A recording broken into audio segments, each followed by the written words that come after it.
5 p.m. on July 7, 2026, and I'd like to call this board meeting for the Village of Sugar Grove to order. Please join me in the Pledge of Allegiance. I pledge allegiance to the flag of the United States of America, and to the republic for which it stands, one nation, under God, indivisible, with liberty and justice for all. Thank you. If we can have roll call, please, Tracy. President Stovall. Here. Trustee Lundy. Here. Trustee Bonnie. Trustee Michaels. Trustee Special. Here. Trustee London. Here. Trustee Roscoff. Here. Thank you.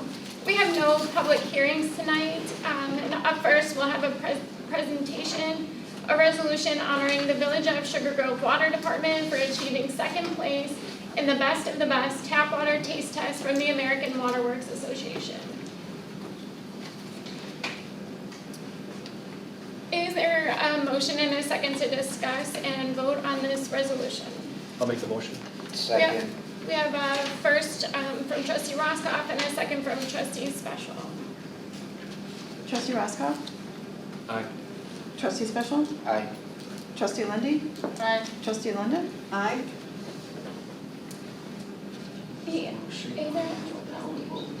Yeah, Michelle's here to present it, the award. Thank you. So once again tonight, I'm wearing a different hat on behalf of the Illinois section of American Water Works Association. I'm the chair there.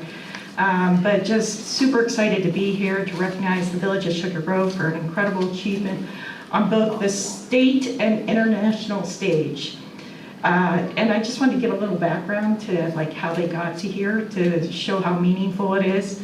In order to qualify for the state level, which is why I was here the last time, Sugar Grove Public Works team won the regional Kane County Water Association taste test. This then earned their spot at the state competition at WaterCon, which is our biggest water conference in the state. We usually have about 1,500 people there. Then this past April at that conference, Sugar Grove competed against utilities from across the state in our water taste test. Utilities submitted samples of the water they delivered to the communities, and after a blind taste test with 3 judges, Sugar Grove earned the title of Best Tasting Water in Illinois. That achievement then qualified them to represent Illinois at American Water Works Association's annual conference and exposition, otherwise known as ACE, held this year in Washington, D.C. At ACE, Sugar Grove competed against 31 other AWWA section champions. Some of our sections combine multiple states, and they actually include Canada as well. The national competition is called the Best of the Best Water Taste Test.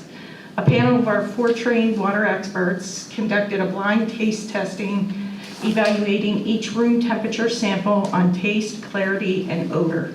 There are no labels, no community names, and no indication of where the water comes from, only the quality of the water itself. Out of all the samples, judges narrowed it down to the top 7, then the top 5, before ultimately choosing their winner. Out of all those outstanding entries, Village of Sugar Grove, I'm proud to say, earned 2nd place in North America. Awards like this remind us that delivering great tasting water doesn't happen by accident. Behind every glass of water is a dedicated team of operator, maintenance crews, and utility workers that are all behind me, working around the clock to ensure that water is not only safe, but also something residents can enjoy drinking every day.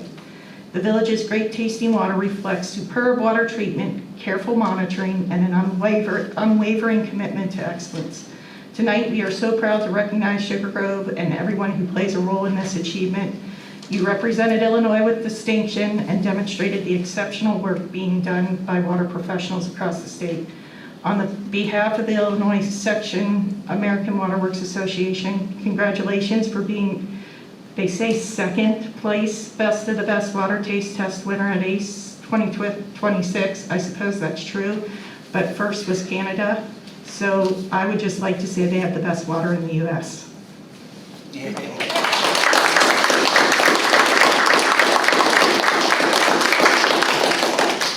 are your great eyes.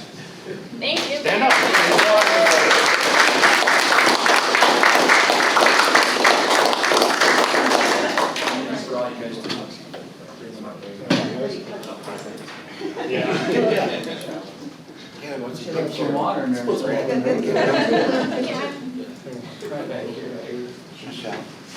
water. Michelle, take a picture. Yeah. I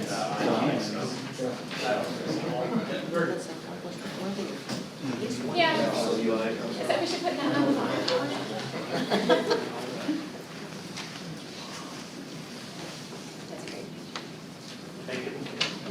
Thank you.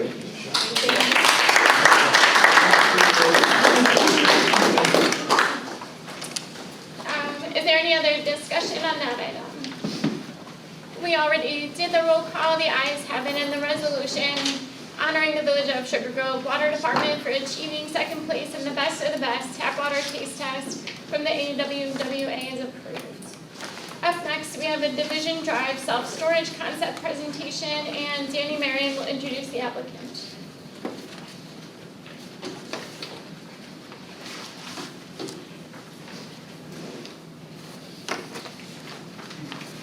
Hello. So the village has been contacted by Phil McAllister regarding a vacant property on Division Drive. He is interested in developing it with a self-storage facility. The property is currently vacant land that's zoned M1 and is in an existing PUD. And within that PUD, self-storage facility is a permitted use. In order for the applicant to move forward, he would have to go through the concept process and then also obtain final PUD approval. This is very high level at this point, so none of the stormwater detention or anything like that has been determined yet for the site and what he would have to do. But he is here tonight to give you guys a concept presentation about his proposed plans for the property.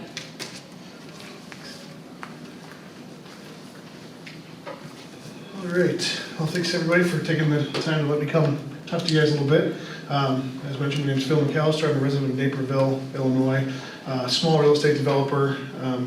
I look to try to do a handful of small projects a year in the Chicago land area. We can talk a little bit about the project that I have going on right now in Plainfield, Illinois, right off of Route 30.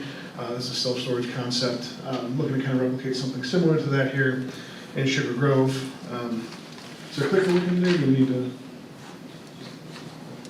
run the slides for me. I don't think this is. Let me check real quick. Thanks. You're great. There we go, thank you. I'm not a tech guy, that's for sure. So just kind of a couple of high-level points that attracted me to the site. This is a big market need. We'll kind of go into the numbers a little bit more, but really there's no storage in Sugar Grove. That's going to be there to kind of serve the new developments that are going on, a lot of new people coming into town. So I think it's something that's really going to be needed. I do think it's going to be beneficial to the village. We can talk a little bit about how and why, and then, you know, obviously this land's been vacant for quite a long time. I think it's a really nice way to activate this land and put a modern, attractive facility there that I think will make a lot of sense for everybody. So to kind of frame up the shortage of storage for you guys, one of the industry standards that you use to kind of understand how a storage market is operating is called the per capita storage ratio or the supply ratio. So basically if you take the number of square feet of storage in a given area, divide that by the number of people in that area, that'll kind of tell you how much storage is available per person. And if you look at the 3-mile radius of this site, that number is about 2.5 feet of storage per person. And that's all really driven by one storage facility that's kind of way down the highway to the west, tucked into an industrial area, not the type of kind of higher quality storage that's being built today. To get to a balanced market, you're talking about roughly 8 feet per person of storage. So to kind of run what that means, there's about 80,000 feet short of what would be needed to get to a balanced market in Sugar Grove for self-storage. So definitely a needed product, and when you look at a lot of what's going on in the area, you have a lot of senior housing in that area. Senior housing is a big use for self-storage. When people are downsizing, they want to stay in the neighborhood. They often need a place to keep their stuff. They don't want to kind of sell it and get rid of it. So it'd be a big use for that. And then obviously you have the large, the Grove coming in, a lot of new people coming in, and that's another big driver for self-storage. As people are moving and kind of changing their living situations, you need somewhere to keep their things in a nice, safe, secure facility is very important. And then obviously small businesses are another big user. To be able to serve retail and small business owners that want to, contractors and people like that would love to keep their things at a nice, secure facility without having to get a huge industrial property to rent or anything like that. Is another kind of piece that I feel like is missing for this market. From a financial perspective, obviously, storage doesn't generate a ton of retail sales for sales tax revenue, but it does benefit the area not only by serving that need, but also it's a higher property tax type of property. The way that these are valued and the way that I'm estimating the taxes for this one, I think there should be around $80,000 to $90,000 of property tax, which predominantly benefits the schools, obviously, so not going to directly put money in the coffers of the village necessarily, but it also is a very low traffic, doesn't add any students to the area, but does, bring a lot more money to the schools, which obviously benefits the village overall and makes it more attractive as the village gets better funding, the schools get better funding from that perspective. And then obviously this land has been sitting vacant for quite a long time. The way that the retail market is right now, it's probably not going to ever be a retail site. Retailers aren't looking to be kind of tucked back away off the main road. Everybody needs to kind of have that direct frontage access. There are some sites, I think, in the town that would be great for retail that would kind of supersede this one in a lot of ways. So a really interesting way to activate this site with a good looking property, I think, would be to do self-storage here. The way that retail, I put here the climate, for retail secondary sites are really just not being developed anywhere in any kind of suburbs across the country right now. So this would be a way to find a use for the property that actually makes a ton of sense for the residents and kind of activates that bare land back there. And then just a note on, what self-storage is today. I think a lot of people that haven't had self-storage built or seen in a while kind of view it as these kind of old rickety garages where people kind of, where there's maybe gravel roads, no fencing, maybe even people worried about bringing crime in, but that's just not the case anymore for self-storage. The way that these are built today, these products are very well landscaped, they're beautifully built, there's fencing, there's 24/7 lighting, 24/7 security cameras, all that kind of stuff. Modern architecture, and they're very quiet. When a storage project is stabilized, you're really talking about maybe 5 or 6 people a day that might come in, move in their things, or come grab some of their things. So very little traffic, no noise, nothing like that. It kind of is a quiet neighbor that just kind of serves a need in the community. So a couple of photos there of generally what we are thinking of. The CubeSmart on the right is the project that we built in Plainfield. You can kind of see we used glass and nice architecture there to make the building look good. Another option on the left, that's not a project that we did, but it's another way of just kind of showing how you can make these from the street and the curb appeal standpoint look a lot like a nice retail project. And then here's the site plan. This is just obviously a basic concept plan. There's probably more space reserved for detention that's ultimately going to be needed there, but just to give you a feel of how it's going to lay out, you'll have sort of detention area in the upper right of the northeast corner there, and then 3 modules or 6 total buildings that will be all covered, all drive-up and climate-controlled self-storage, so a premium product, kind of a higher-end product that's a lot better than what you're seeing out of some of the bigger REITs these days, where you have these 3-story buildings that require you to unload your stuff, take it on a trolley down the hallway, get on an elevator, go up to the 3rd floor, whatever it might be. These are all drive-up units, so it's premium product, a little bit better, easier to access, that kind of thing. So I'll give you a general idea of what the project will be. And then here are some photos of our project in Plainfield to give you an idea of landscaping and kind of aesthetics in general. You can kind of see here we planted smaller shrubs close to the building, and then bigger trees on the outside that are going to mature over time and create more foliage and kind of a more beautiful project over time. Here's some examples of the fencing that we used. We did talk with planning and zoning a few weeks back about some different options for this that we can kind of go over in a little more detail today as well if you'd like to. And then here's an example of our loading bay and the way that some of the buildings will look with the drive-up insulated self-storage doors. And yeah, so at the end of the day, I do think it's a win. It's meeting a need. It's bringing some money in for the schools. It's creating activating a vacant parcel. Makes a lot of sense for the members of the village. Makes a lot of sense as a project for myself. And I think we can be a quality, commercial neighbor, quiet, secure, well-landscaped, fit into the neighborhood nicely. I will just kind of note to you, based on the feedback from the Planning and Zoning Board a couple weeks back, the two things, it seemed like they were generally very excited about the project and agreed that it was needed. The two things that we talked most about were fencing and kind of aesthetics of the building itself and building materials. From the fencing perspective, however you guys want to see it look, I'm happy to work with you guys to make that make sense. Whether you want sort of the non-see-through fencing that we used in Plainfield, or if you'd like a wrought iron or kind of a black metal fencing where you can kind of see through, depending on how that detention looks. If there's true water being stored there, you might want people to be able to see it as a visual feature. So that's obviously more than happy to work with you on that. And then in terms of the building materials used, obviously there's a lot of brick in that area. So definitely happy to work with at least making the facades that are facing the street have more of a visual aesthetic than the metal building that you might have seen in that photo there. There are some options with stamped concrete or kind of brick facade, or some things that we can do on on the walls that are facing division there, so that anybody that's driving by would see something that's a little more visually appealing as well. So those are the general ideas, and love to hear your feedback and make sure that I'm delivering something that works for the village. How many square feet is it, and how many units you plan to put in there? It's going to be, we have to do the final engineering to kind of figure out how the buildings are going to lay out, but I would say somewhere between 60 and 70,000 square feet of rentable area, and that's going to be 500 to 600 units once we kind of finalize the unit plans. When you say 24/7 lighting, we do have a night sky ordinance. I'm assuming you would make it fall within that, so there's no upward shining light.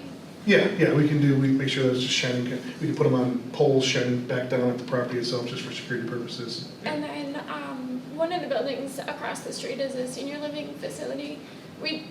Some of the things that are lit up within Sugar Grove, we've gotten some complaints that the lights are keeping them up at night and things like that. What could be done so that lights aren't shining in the windows of the senior living facility at night? Yeah, we can definitely make sure that they're turned inward and dim them to the lowest possible setting that would be needed from a security standpoint. And then we can even have a high-level lighting study done to make sure that we see where things are shining and that they're not pointed in the wrong direction there. It's not like you need a ton of huge bright lights. You just need enough to, dimly lit, almost street light type of lights that are able to just give enough light for you to be able to use your security cameras and that kind of thing. Is there going to be any kind of like a buffer between the residential area to the west and this property, so that when they're looking in their backyards, they're not seeing these buildings?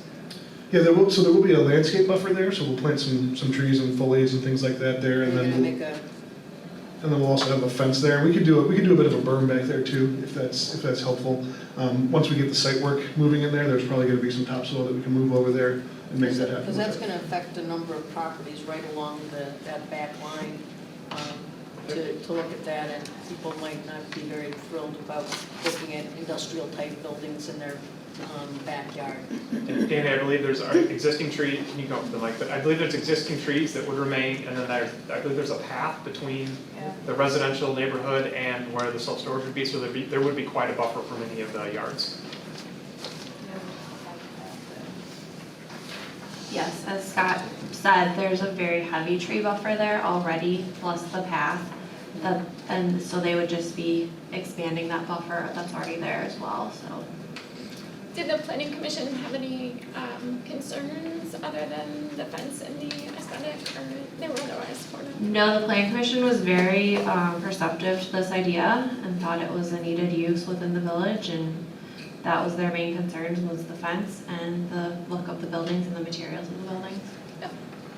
Do you know what the approximate height of the building would be? Approximately 12 feet is typical for a self-storage building.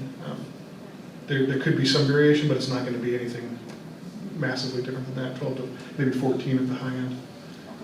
Is this temperature controlled? Yes, our plan is to do all climate controlled here. I think it's just a better product. You can store more different types of things, artwork, furniture. Contractors can do flooring or anything that they don't want to warp. So it's really intended to be kind of a premium product.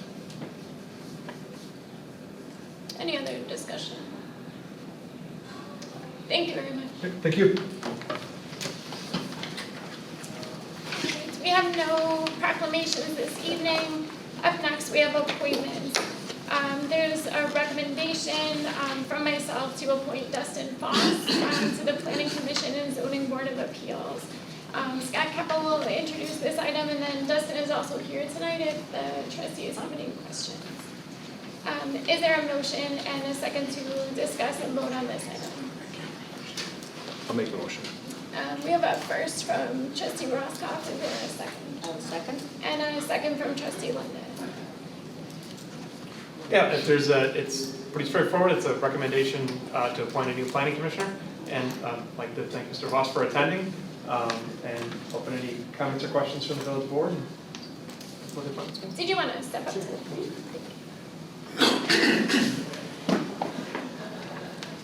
Hey, everyone. Would you mind giving us just a short introduction about yourself? Yeah, sure. My name is Dustin Foss. I've been a resident here in Sugar Grove for 19 years.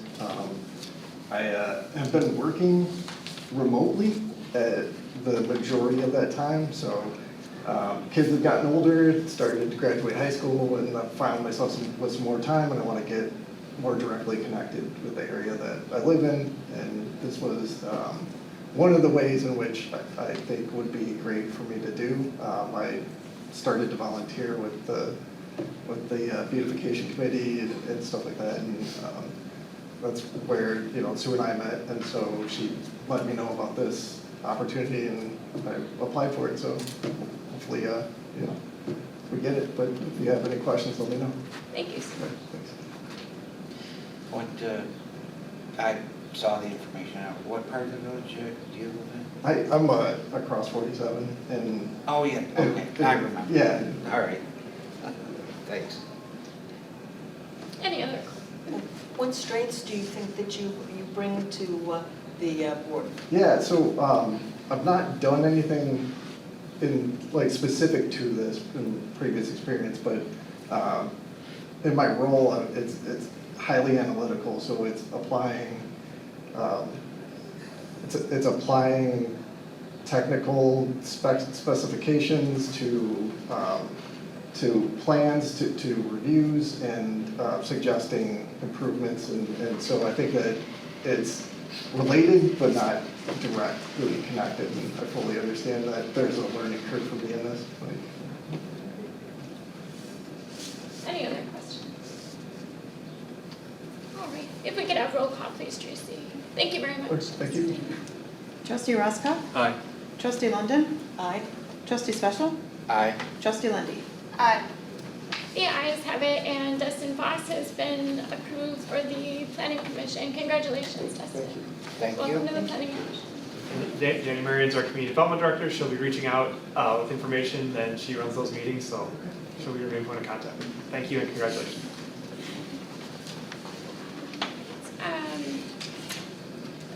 Up next, we have a recommendation to appoint myself and trustee Michaels as Village of Sugar Grove representatives to the Aurora Convention and Visitors Bureau.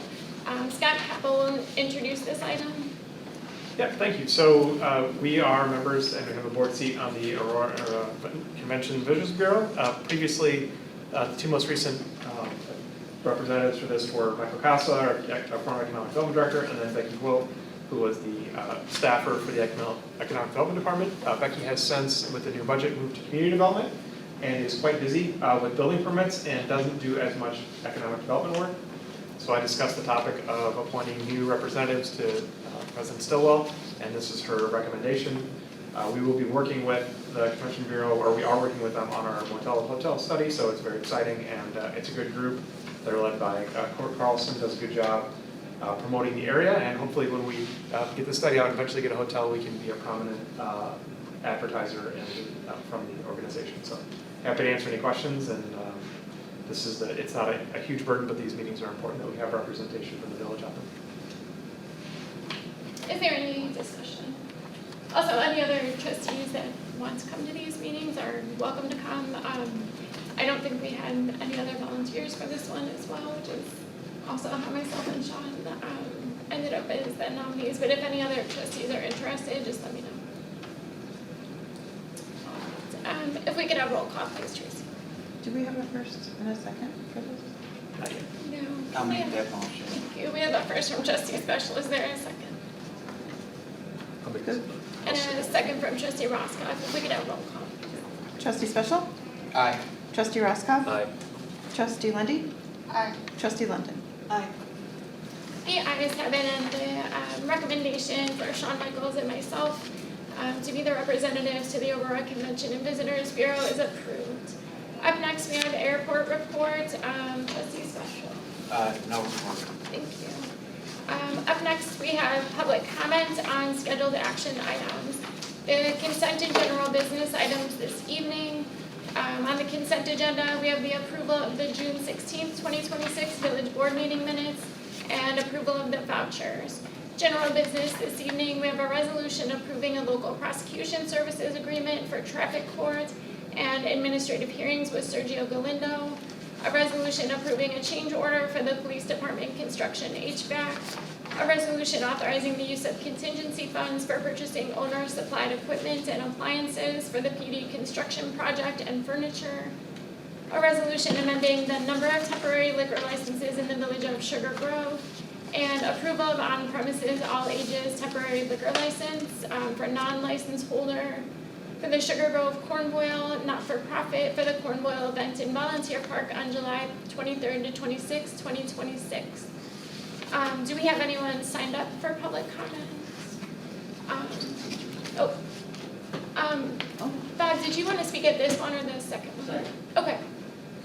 And is there anyone else not signed up that would like to speak? All right. Is there a motion and a second to approve the consent agenda? I would like to remove an item. Oh, yeah. I'd like to remove item A. All right. Is there a motion and a second to approve the consent agenda with the exception of item A? I'll make the motion. We have a first from trustee Special. Is there a second? I'll make the second. And a second from trustee London. If we could have roll call, please, Tracy. Trustee Special? Aye. Trustee London? Aye. Trustee Lundy, Aye. Trustee Roscoff? Aye. The ayes have it, and the consent agenda consisting of the approval of the vouchers is approved. Question I had on Item A. on the minutes, I was going to ask our attorney. I came in late, so do I need to abstain in reviewing that? Or was watching the video sufficient to approve the meeting minutes? Usually if you're not in the meeting, you abstain from the meeting minutes because you're not there. If you feel that that's, I mean, I don't know when you came in, if you missed most of the meeting in that sense. I came in about halfway through. Yeah, I'd abstain then, just. Okay, thank you. All right, excuse me, is there a motion and a second to approve, to vote on item A, the approval of the June 16th, 2026 village board meeting minutes? I'll make that motion. We have a first from trustee Special, is there a second? I'll second. And if we can have roll call for item A, please, Tracy. Trustee Special? Aye. Trustee Roscoff? Aye. Trustee Lundy, abstain. Trustee London? Aye. The ayes have it. Should the village president vote because somebody abstained? Well, that's a good question too. I'll just vote as well. Okay. And, Yeah, we're sure. okay. Yeah, Yeah, right, go ahead. Sue voted aye as well Oh, because of thank the you. the abstention with only 3 trustees. It's just a belt and suspender. The ayes have it, and the June 16th, 2026 village board meeting minutes are approved. Up next, we have the first item of general business, a resolution approving a local prosecution services agreement for traffic court and administrative hearings with Sergio Galindo. Is there a motion and a second to discuss and vote on this item? I'll make that motion. We have a first from trustee Special. Is there a second? I'll make the second. And a second from trustee London. Chief Rollins will present this item. Before Chief starts, I also want to add, we did receive today an email from village attorney James Maselli that I'm passing out to the village board. I apologize that you're getting it today. We said the email came in today. But essentially, he is in favor of this appointment and wanted to note that and then Attorney Miller can answer any other questions that the board may have about the village attorney and their role in this equation. Good evening. So Sergio Galindo was our previous local administrative prosecutor as well as our traffic court local prosecutor. He worked under Mickey Wilson's law firm as a subcontractor, so he's well established working with the village of Sugar Grove. He has a number of communities that he represents. I can let you know that traffic court for an attorney is probably not a sexy place to be. It is one of those litigation times that the expertise at that level is extremely important to have someone that enjoys what they do. And Sergio is one of those individuals that has the attention to detail, truly understands all the Illinois Vehicle Code violations, overweight violations, as well as our code of ordinances for Sugar Grove. So Sergio is provided us with a proposal for a flat fee for $3,000 a month.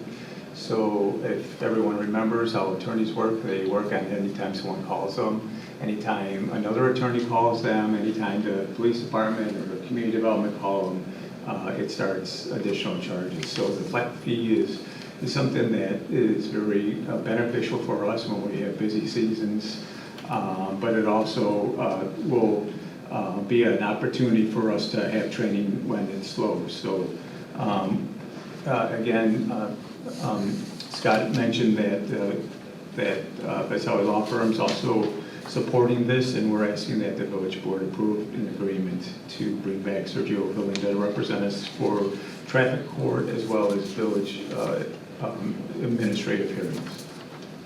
Thank you. Is there any discussion? If we could have roll call, please, Tracy. Trustee Special? Aye. Trustee London? Aye. Trustee Roscoe? Aye. Trustee Lundy. Aye. The ayes have it, and the resolution approving a local prosecution services agreement for traffic court and administrative hearings with Sergio Galindo is approved. Up next, we have a resolution approving a change order for police department construction HVAC. Is there a motion and a second to discuss and vote on this item? I'll make that motion. We have a first from Trustee Special. Is there a second? I'll second that motion. And a second from Trustee Lundy. Chief Rollins will also present this item. Thank you. So just as a reminder, the village board allowed the police department building committee to authorize spending their contingency funds for anything that was up to $25,000. An item popped up at the police department. That's what this change order is all about. Our HVAC system that was designed and installed per the plans runs through a secure area in our building. That's the evidence room. And the use of that space, the ability to secure it is very important to us in law enforcement. And it raised some concerns for myself and my staff, and we're just looking to rectify it. We also have representatives from Gordon & Clark. You guys will remember Brian, John, and Brent are all here with us in the room, so that I'm sure they'll be happy to answer any questions. The size of the ductwork that runs through that space is crawlable, so that secure space for us would be in maintaining the chain of evidence would be an issue, as well as just the size of the ductwork that's in that room really limits our storage abilities, and we're looking to relocate it up into the attic space. So there's two proposals that were presented during our discussions with Gordon Clark. One was just under $29,000 and one just under $9,000. That's part of your packet. Obviously, staff is preferring to utilize the first one is to run it up into the attic, but there are lesser opportunities that if you so desires. There's an approved concept that allows metal bars or grating to go inside the ductwork, but it doesn't solve our issue with our storage. So, so we're really looking for assistance from the board. Communication flow back and forth between Gordon Clark and the village, and Brian's here, and they offered to cover the first think it was $8,900, if we want to utilize those funds to offset the total cost, that would bring it down to just a little over $19,000. Thank you very much. Would you be able to step up to the podium, would you mind? Brian Cronwitter from Corey and Clark. Thank you. So obviously, I think our board has concerns because, you know, when designing a police station, we really rely on your design expertise. Nobody in our village has designed a police station before, and so we rely on you when it comes to things like thinking about the security of the rooms that will be designed. So how exactly did an evidence room get designed with an HVAC vulnerability like that? Well, hindsight's always 20/20, as we all know. The security bars, that is the best practice. Again, it's not a code requirement, it's best practice. For any ductwork larger than 5 inches by 5 inches was seemingly, it was an oversight by our mechanical engineer to put that in the specifications to include a security feature in that ductwork that penetrated into the evidence room. Just an omission, an oversight. The location, the running of the ductwork was driven by economics more than anything. The shortest, straightest run and lowest cost would be as it was designed. Taking the ductwork up in the attic, which is an unconditioned space, would require insulation, and it's a longer run, which is a higher cost. Now, in hindsight, we probably would have looked at that differently and said, hey, is it worth the extra $20,000 to move the ductwork up in the attic? That didn't happen, unfortunately. We're human. Is there any sort of, and I don't know how this works for you, but is there any sort of errors and omissions insurance that would cover such an omission? We have errors and omissions insurance, yes. And what would be the reason that they wouldn't cover that? Typically in the industry, your errors and omissions insurance is not used for everything that might happen on a job. Usually, once you reach a plateau of a certain percentage of errors and omissions, then oftentimes that gets pushed upon the architect. And whether or not it's worth paying for that out of insurance, which has a deductible, or you pay it out of your pocket. That's a business decision that needs to be made. But is it your business? I mean, it sounds like it's, like you would make the claim or it would come from our pocket? No, we would have to make the claim. Okay. So is it a possibility that we could approve the amount that our police department is asking for to have the storage they were guaranteed, but contingent upon you making that claim to see if the insurer will cover it? We wouldn't make a claim on it. Our deductible's higher. I have a question for you. Sure. How much of storage is you lost? What percentage of you lost? What shelf you lost? So it's high efficiency, that stuff that rolls up, their compact storage, high density storage is the proper name. And there are 4 units in that room. The one unit closest to that section of the ductwork that's too low would have restrictions on the very top shelf. So I went and walked it on Monday, and yeah, it needs to be in the attic is where it needs to be. But understand, we would be paying for that anyway. Right. So it's not, well, they probably should have put it up above so we get it free.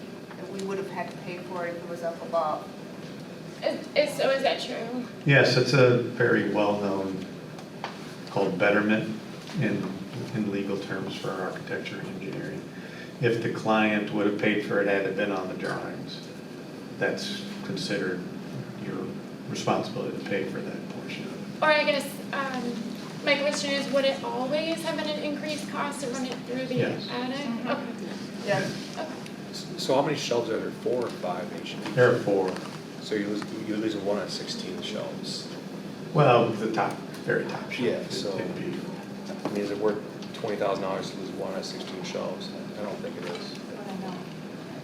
Okay, Yeah. and so with Go the, in the attic. so if the board chose to have the bars installed, are you covering that amount? Because I Yes. think you said you. We will cover that. I would highly recommend to have it in the attic for the purpose of the storage room. You need to make more full use of that.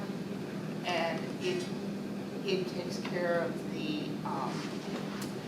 security concern. It just makes it a lot cleaner. And my professional opinion is it should be in the attic. What do you see in other police departments you put in? Well, oftentimes there's sufficient headroom above to not restrict the height of the space. This building was built clearly as a much lower profile building. And that area where that addition was to match the eave height in the front of the building, which meant the trusses were down at a lower elevation. Okay. When we designed these buildings from scratch, you have a 14-foot clear floor to floor. And the ductwork's above the ceiling. So Heidi, with your familiarity with this type of work, what do you feel the value and what do you feel the village should pay, or should there be more consideration on repairs and issues? Or should we split more of the costs, or what do you? What would it cost if it wasn't installed? And what does it cost now to install? That's the difference, because we would be paying, I would Correct. highly recommend this. I agree with you on And- putting it in the attic, and if it was in the original construction, there would be. Then it would cost how much, Tax. and then how much does it cost now? So Yeah. that's where you get the difference. Typically, we have quantifiable information from the HVAC contractor that's, we looked at it very hard to make sure he's giving us a fair number and not inflating it. There is some level of inflation, as we all know, for a change order. Usually that might be in the 10 to 15% range. But we try to, drive that number down, and let alone, the fact is, his number was $28,000. If you took a premium value for change order work, 10%, it would have been, $3,000 less, right? So we're paying 9 of it. Okay, so that's covering the change order cost by more than enough. And what's the total less than 9? Pardon me? 20, be 20. So we're paying 20? Yeah, it's just under 20 grand. So would that be the estimate of if it was installed in the attic directly and they're paying Be 26. the cost?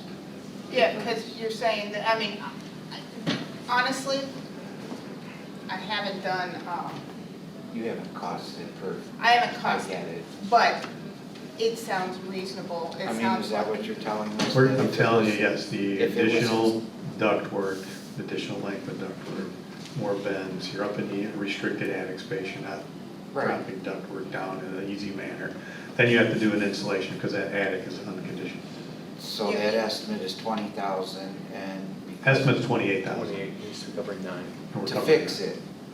Yeah. I mean, I'm going by what Heidi said, that if there is a cost to have had it included. I would say a fair number, after we looked at it, probably around $25,000 if it were in the bid.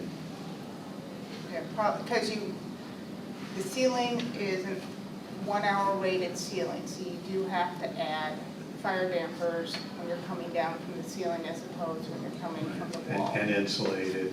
And it has to be insulated. And, add more ductwork and put it in a restricted area, because you're in a truss. Is there any delay to the project? No. So you're saying that it probably value is 25,000 if it was in the original design, and right now we're asking to cover 20,000 of it, and you're gonna cover the 8900, whatever. Yep. I think we should just do it now. It's something that's a concern from the chief, and the architects explained on a way to go around it. I value Heidi's professional opinion on this particular subject, so I'm in favor of going ahead with it and making the correction. I'm against it. I think we should just go with bars. I think losing one shelf is fine.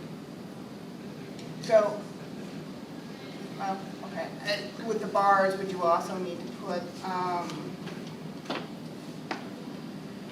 access preview panels in the panel? No. In there? Okay, They're so I know permanent. they've done that in some place.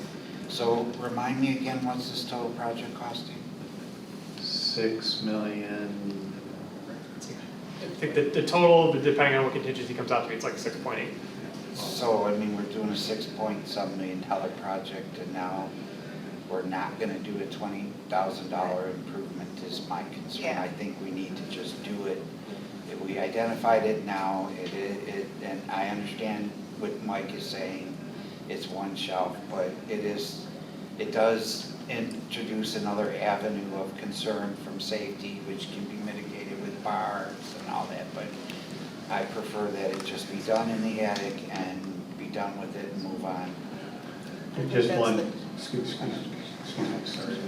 With the contingency allowance that we had, we still are in pretty good shape for that. That was one of my questions, was that I don't think we've spent much of the No, we haven't. contingency monies whatsoever, and that's the whole point in having contingency funds, so that when you do have a disconnect, that you can address it, and you don't have to go looking for funds elsewhere. Well, that's the next item is in fact using contingency, Yeah. just so you know. But the, That's I for think, furniture. I'm in agreement that putting the stuff up in the attic is going to be the preferential way of going. The cost is really, based on the expense of the project, is very insignificant. Is there any other discussion? If we could have roll call, Tracy. Trustee Special? Aye. Trustee Lundy. Aye. Trustee London? Aye. Trustee Roscoe? No? The ayes have it, and the change order is approved for the police department construction HVAC. Up next, we have a resolution authorizing the use of contingency funds for purchasing owner-supplied equipment and appliances for the PD construction project and furniture. Is there a motion and a second to discuss and vote on this item? I'll make that motion. We have a first from trustee Special, is there a second? I'll make a second. And a second from, say, trustee Roscoe. Chief Rollins will present this item. Thank you. Thank you for that opportunity, and thank you for recognizing the need that we have for that evidence room, as well as Gordon Clark and the village has done a phenomenal job with trying to keep the contingency funds in play. They beat up their contractors when the little items come up, and then we also beat up Gordon and Clark to try to get it even less than, and I know I'm a little harsh because I'm trying to save the village as much money as I can, because I knew long-term this item was coming up. And when we review the plans that were bid out, and it's not uncommon, there are items that owners have to supply to move back into the facility. And there's a lot of it on certain, some of the pages that are in the documents that we have. And speaking of documents, I gave you a document dump on your desk in front of you. So if you want to go ahead and bring up the first one, which we'll talk about contingencies, it's the green one. This is the one that's in my staff report every time I come to the board meeting. And John Cotton's here, he puts this together with his team. And this is the funds that we spent so far and have approved from the PD construction team, and then Brad, Scott, and myself, and those items that move forward. As a reminder, the beginning balance for the contingency fund for this project started at $325,000. As of our last meeting date, we had $220,900 and some change left. So over 60% of the funds are still available, with the majority of the project still complete. We anticipate still there's going to be items that need funding for. They're making some changes for us for parking lot and some other items. However, there's a need for us to help supply the items that are listed as owner supplied as well. So those are some of the appliances. There's a second sheet that's white, and it starts with contingency funds, opportunity to utilize the owner supplied items. And it lists out some of the items that we know we need to provide for it to be an operational building. And we've broken it down between appliances, information technology, communication, signage, logos, and security. And those are some of the items that we need, and there's some other miscellaneous ones that I'm sure they're gonna pop up too that you just didn't think about. So tonight, you approved, just previously approved $19,936 for removing the HVAC from this dollar amount, so it's gonna lessen the contingency fund. Also, if we take a rough estimate of all these categories, we're looking at just under $60,000 to outfit the police department. And that's gonna bring us down to between the police department and, police department's owner supplied items and the contingency fund we'll bring back. And then we're gonna talk about furniture next. So part of the budget, when it was approved, included $87,000 for furniture. So we kind of knew that number was going to be light to outfit that entire huge facility that we have now. And then during our owner-operator meetings, Gordon Clark was able to provide some estimates for furniture that they had, and those range from $150,000 to $170-something thousand. At the same time, we also looked at other opportunities for outfitting the building at a little bit of a lesser cost. So we ran into a company that builds their own furniture. They're local. They're here in Elgin, Illinois. Most of the modular desks that they build, they have the opportunities for them to elevate so you can stand or sit at these desks. It's better, it's ergonomic. Imagine being a police officer and sitting in your car for most of the shift and then having to come in and type a report. Some of them would rather stand and type it out. Same as my record staff. I have one that would like to sit, one that would like to stand, and same. So it's just a better ergonomic use of the opportunity for them for their workspaces. So the company that's in Elgin, Illinois, prepared the large 11 by 17 sheets of paper there in front of you. That has the logo of the police department on the front. And this is they came out and designed some furniture for us. And just for reference purposes, there's a page in here with all the 2 pages of all the municipalities, government entities that have used this company to build their furniture or buy their furniture for them. And right next door to us right now is the Sugar Grove Fire Protection District. They also are a customer of this company and are very pleased and satisfied with the product that they have. And there's pictures of the chief's office, the deputy chief's office, part of your packet, what the type of product they have. And they have, same thing, they have multiple choices of woodwork that, colors, schemes to match. So it's a professional company that provides warranties. And there's a page on warranties. But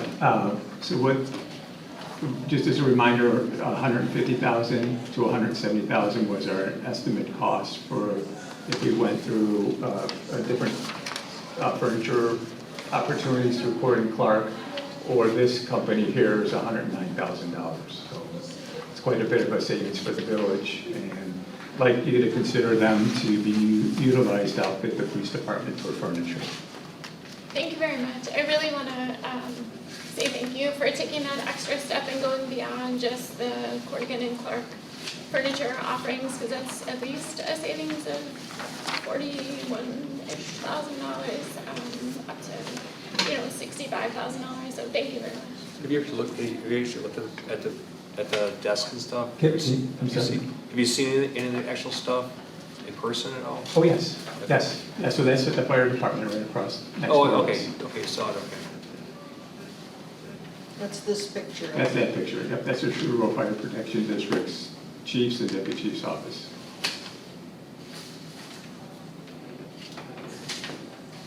there any other discussion?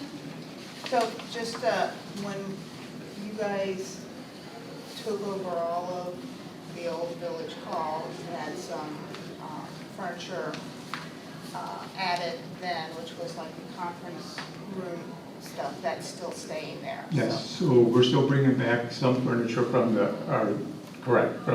from the move to where we're at the old bank facility are coming back with us.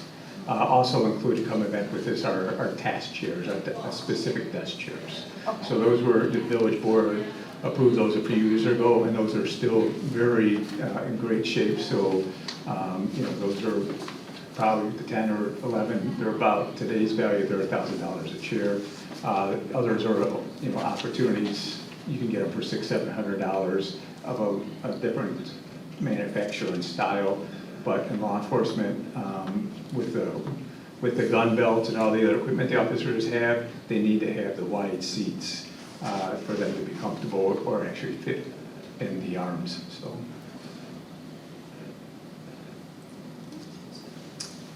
So if it's okay, I'm just going to run down the numbers for you. So we started with $220,903 as of our last meeting with Gordon and Clark. We're looking to spend $109,000 of the money, but we're going to subtract off the $87,000 that was already in the budget for the police department. So really, we're just adding $23,000 that we need for contingency funds to pay for the furniture. Does that sound like a sales pitch? I just did it like a end around. It sounded like it to me. So it would be an additional $23,000 on top of the 87 that's out there. The owner supplied items are just under $60,000, plus the HVAC, the furniture, and the owner supplied just is over about $102,000 to $103,000. So we're going to take that $102,000 and subtract it from your 220, it's leaving you with a little over $118,000 still left in contingency funds. Like I said, there's still things that are going to be coming out of it. I'm hoping I don't spend more than we have in contingency funds, but I think it's a great value to utilize this company for furniture. And we have to utilize funds that are going to be under the $25,000, but I want to make sure it's okay with the village board. We spend money to highlight the appliances, the information technology needed for the building, the communications, the signage, and the security. So just as if you don't mind, so I've asked the chief to bring these forward because they're not really contingency considerations. A typical contingency used to where myself, Brad, and chief would feel like we could do it is, like we didn't have the correct bathroom fixture, this needs to change, needs to get upgraded because it's not ADA compliant or what have you, and that's a normal course of a contingency. Asking for furniture budget outside of that to use contingency funds, I felt needed village board approval. I would also state that we'd like to make a decision tonight on the furniture if possible, because furniture does have quite a lead time, and we'd like to have that in to open the building on time. The other equipment it's obviously very important to include as well, but if the village board would like some more time to consider that point, we can bring that back to a later meeting as a consideration and discussion item. But it is obviously, we have to have, equipment and things, IT and all that there. The sooner we order it, just in case there's a back order issue, the sooner we can get it installed when it's possible to do that. So it is nice to move on it, but not nearly as time constrained as the furniture. So those are really the two items set for tonight. And if you flip them forward, that would be wonderful. We can keep the project moving, but would like feedback and hopefully a vote on one or both of the items tonight. Thank you. I'm okay with all of it. I'm okay with all of it as well. Yeah. We'll just do it as one vote then. If we could have roll call, please, Tracy, for the both the contingency funds for purchasing and the furniture. Trustee Special? Aye. Trustee Roscoff? Aye. Trustee Lindy? Aye. Trustee London? Aye. Thank you. The ayes have it, and this resolution is approved. Thank you. Up next, we have a resolution amending the number of temporary liquor licenses in the village of Sugar Grove. Is there a motion and a second to discuss and vote on this item? I'll make the motion. We have a first from Trustee Special. Is there a second? I'll make a second. And a second from trustee London, and Scott Keppel will present this item. Thank you. Pretty straightforward. Need to have a liquor license for the Corn Boil. They don't have a permanent one, obviously, as they don't have a location, so I have allowed through ordinance, through our village code to have a temporary liquor license. Your staff recommends approval. Is there any discussion? If we could have roll call, please, Tracy. Trustee Special? Aye. Trustee London? Aye. Trustee Lindy? Aye. Trustee Roscoe? Aye. The ayes have it, and the resolution amending the number of temporary liquor licenses is approved. Up next is the approval of an on-premise, all ages temporary liquor license for a non-licensed holder for the Sugar Grove Corn Boil not-for-profit for the Corn Boil event in Volunteer Park on July 23rd to 26th, 2026. Is there a motion and a second to discuss and vote on this item? I'll make that motion. We have a first from trustee Special. Is there a second? Make the second. And a second from trustee London. Scott Keppel will present this item. Two things need to be approved for the Corn Boil. This is item number 2, the same topic. Is there any discussion? It says 2025 on it. Where? Oh, and the board, on the Is it? agenda, I think it says 2026. Does it say? Okay. Yeah. The resolution will make sure it says 2026. Yeah, we'll double check all the paperwork, and if it did say 25, it'd be a scrivener's error, but Tracy will double check all that before we issue it to the Corn Boil. Thank you. Trustee Ross. The recommendation is at the bottom. If we can have roll call, please, Tracy. Trustee Special? Aye. Trustee London? Aye. Trustee Lindy? Aye. Trustee Roscoe? Aye.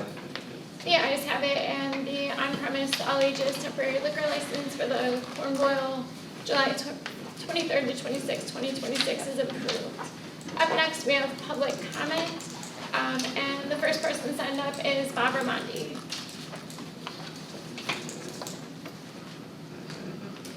Most of you guys know me, I'm Bob Ramondi, been here a bunch of times, and basically I came to say, I'm sorry, I apologize. One of the last times I was here, we were talking about Crown and the new development that's going in, and I had mentioned that after studying the water, soil borings and everything else, and going through all Crown's paperwork and the surveys and whatnot, saying that there'd be 21 houses or so that could potentially have water most of the time at their basements, and I was wrong. It was all the houses, because you guys just found out that that whole area flooded over really nice because of the amount of water trying to go under Merrill Road wouldn't make it through a 30-inch culvert. I brought that up numerous times, and everybody sort of poo-pooed me about it. I was kind of up for the position that this gentleman just got, and you guys didn't want me for that, which fine, I don't care. As a side note, last Thursday morning I went down Scott Road to pick up some hay for some ducks we've got, and I went over Blackberry Creek. Your mowing crew was out mowing along the ditches there and everything else. And I looked down the creek, and I'm looking at, it's full of deadfall. There was so much wood in the creek over there along Scott Road. I go, what the heck is, nobody's cleaned this. If we get a rain, it's gonna cause a major issue. This was Thursday morning.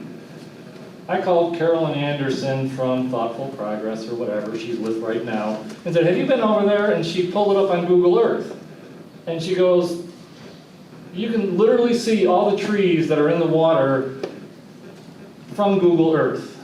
And I go, if you look all the way north, all the dead trees that are along the creek the whole way, that's a potential problem that's gonna happen. And guess what? It happened, because nobody's been maintaining Blackberry Creek watershed at all. So what's to keep Crown and all the stuff that's going through there that has already been graded, and the sewer's in, and all the other work done, and you've already flooded it before you even put a house up? So I don't see where all this money, the TIF and everything else is going to, because it's just ridiculous that people came, they talked, nobody listened, everybody went with Crown, the soils reports came back, there was a potential on one of the reports saying that if we have a bad rain, we could overflow Merrill Road at some point in time. It's already happened before we even put a house up, put grass in, anything else. You go north of that subdivision now, and you start putting in warehouses or whatever's gonna go there, you put in big buildings, you level all that property out there to do it, and you put all that paving in, and where's all that water gonna go now? Because right now, all that water is gonna go from point A to the first catch basin, through around the subdivisions. I've looked at all the topo work. It looks great on paper. I do topo. I know what it looks like. But the problem is the quantity of water that's gonna come through at any given time, and you're changing all that, even though they're saying, yes, we can mitigate this, we're gonna be able to meter the water in and out, well, guess what? It didn't work. So, grand scheme of things, you guys are up a creek with no paddle right now. That's all I wanna say. Thank you, Bob. Is there anyone else who would like to make a public comment? Perry Elliott. Hi. Yeah, I'm sure you've all been by to see the mess on Merrill. I hope you have. I've seen it from the first time they started digging out there up until currently. I'm 3 minutes from there, so I go by there all the time. I've got pictures, I've got video, I've got a lot of things of it. And the problem with that is there's water all over right now, and I understand that, but this project was built with the purpose to mitigate this flooding. That was the whole premise that they based the TIF on. They were gonna control and mitigate this terrible blight that's out there on the property. And what they've done is they've funneled the water into a more dangerous position. So we're seeing a lot of problems. And we have seen a lot of problems already. They've torn that thing up and reconfigured it and rebuilt it at least 5 times. And it still isn't working. And to me, that's pretty indicative of a pattern that is developed on phase 1. The first thing they've done, probably gonna follow through the rest of this project, at least with their attitude and what I've heard in here in January and February and so on and so forth. The rights of Sugar Grove were basically given away by the former administration and Jennifer Conan. I mean, if you look at the redevelopment agreements and all of those agreements, they left us with one leg here, with the power to do nothing on all of this stuff, okay? The one thing that we can do is due to a problem of public safety, we can go back in and renegotiate and look at some issues in that redevelopment agreement. And what happened on Merrill Road is an endangerment of public safety. That overflow, the damage to the road, if some driver comes around that curve up there before you get to that pond and you're doing 40 miles an hour, not expecting anything, they could have ended up in the ditch upside down and drowned, okay? We're lucky nobody did get hurt over there. But what I'm saying is this gives us a premise to go back, to go back in and revisit the public safety issue, okay? And get more of a Sugar Grove affected control over this situation so we can find out what's going on. Great, 22 seconds. Number one, we need to enact that and we need to get more control over this ourselves. We need to require an honest, independent, third-party engineering company to review this and to demand constant monitoring, which we gave away in the hearings, which we shouldn't have, so we can see what's going on out there. And I'm sorry, I got one sentence. We need to get rid of EEI because it appears to me they're more concerned about Crown's interest and covering their own interest than they are about the safety for the stakeholders in the village of Sugar Grove.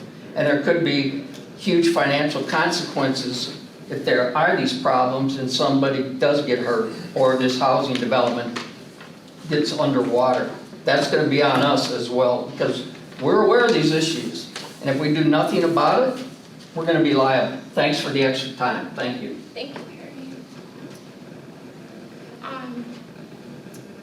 Is there anybody else who would like to make a public comment?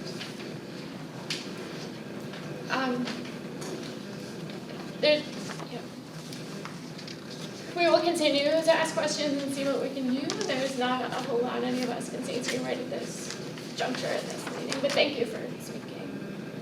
Up next, we have a discussion item.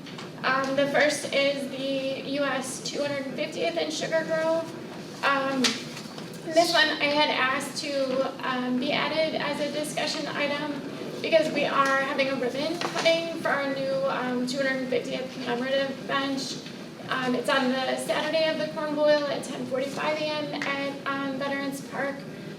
Trustee Roscoff actually participated in helping build the bench, which was very cool. And he is willing to speak at this, and I was just wondering if any other trustees had any other ideas or would like to participate or speak at this event.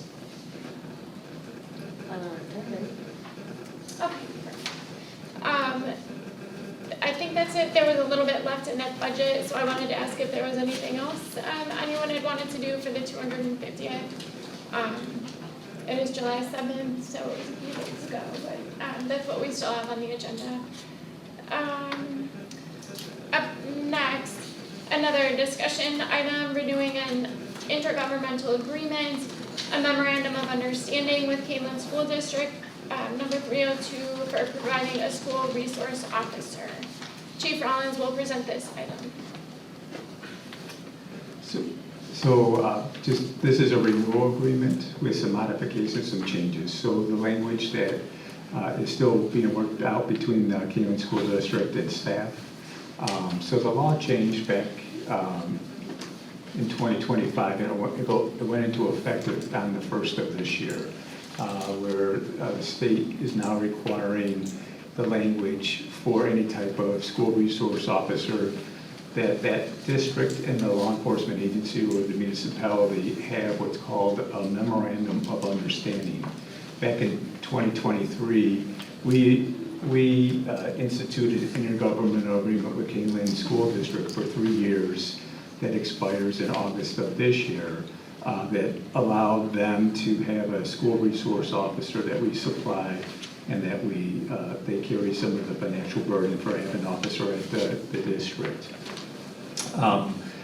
So this came at a perfect timing with the renewal in place as long and with the changes in the state law, which now instead of an IGA, it's a memorandum of understanding. School resource officers across the state, as well as other officers, are not allowed to issue monetary fines for school violations. We were not doing that. We were not involved in it. The school handled any of the minor infractions here at Canelan, but obviously it was happening elsewhere throughout the state that they needed to address that. And then the other component that was added into the law was that there needed to be certain requirements for an officer to have training mandates for becoming a school resource officer and maintaining those certifications on an annual basis. So those 3 components, changing the name, not being able, making sure it says in there that they cannot issue monetary violations against kids that are in school for certain violations, as well as the training requirements is what's going to be amended in the new agreement and be presented at the next board meeting for you. Not only do we have to approve this, the school board also has to take it back and approve as well. But the school administration and myself are working on that, the actual verbiage, and we'll bring it back. Be happy to answer any questions. Thank you. Does our officer that's in the middle school already have the training complete? Yes, so we're full of compliance. He's looking to get back, and just reference point, we did not have a school resource officer this past year full-time in the school. Officer Taylor bounced back and forth. He might have spent a day or 2 not full days at Hardin Middle School, as well as John Shields, just to our manpower constraints that happened in the department where he's needed back on the street. But in studying in August, we're hoping to place him back at the school. I think families appreciate having that extra security at the schools. Any other discussions or feedback for Chief? Okay. Up next, we have another intergovernmental agreement with Canelan School District Unit 302, District 302, for providing traffic control at Harder Middle School, and Chief Rollins will also present this item. So this also went into effect about the same time we did the school resource officer, and so it was time for us to renew this agreement. It was expiring, and the village supplies when we can. The officers are not busy, or we have an off-duty officer that comes in to provide traffic detail at Harvard Middle School. As a reminder, majority of the students, almost all the students actually, are transported through buses to Harder Middle School across the entire district. So we help assist the buses in and help the buses out, as well as for the parents during certain times of the day. And we anticipate the school bus barn is going to be eventually in the next year to 2 years moving to that campus as well. So this is just a renewal. We're increasing our rate of pay to stay current with the cost of living increases, and they're also in agreement to pay those additional costs at today's rates, and actually it's the future rates for over the next 3 years. So, and that agreement is part of the packet as well as the resolution, but we'll ask you to vote on that next time around. Happy to answer your questions. No question. So item will likely be on consent along with the SRO. It seems pretty unanimous that the board is in favor of continuing this program. It's been an excellent program. Both the school district and the village should be very proud of it. Yes. Thank you. Thank you. Up next, we have a question regarding fiber hut fencing, and Danny Marion will present this item.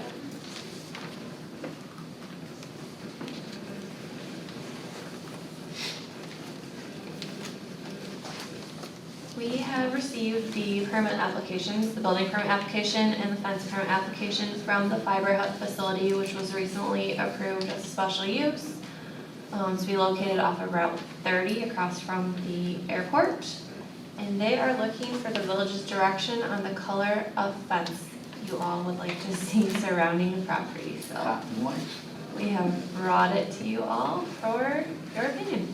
And this was after the planning commission meeting, right? So they did not get to weigh in? Or Yes. did they express any? No, we did not take it to the planning commission. We felt that staff felt that it was more of a board decision rather than plan commission decision, so Okay. we have not taken it then for discussion.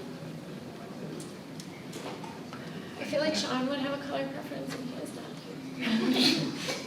You went with the satellite, You said anyone but, okay. Mike says anyone but the saddle one. I'm Woodland Brown. Nora, do you have a preference? Either the woodland brown or the Winchester gray would be my the difference between the original color and the weathered color are the least obvious if those samples are correct. And Heidi, do you have a preference? I'm going with Nora's comment. I don't like her reasoning on that, the weathering. Well, I know, we gotta come up with one. Do every other board. It sounds like woodland brown is, well, you said woodland brown, right? Correct. Right, I think we have one more vote for woodland brown. Any other last minute? Okay, they're going with woodland brown. Got it. I will relay that information. Thank you, Danny. Thank you. Up next, we have data center regulations continued. Danny and Scott will present this item.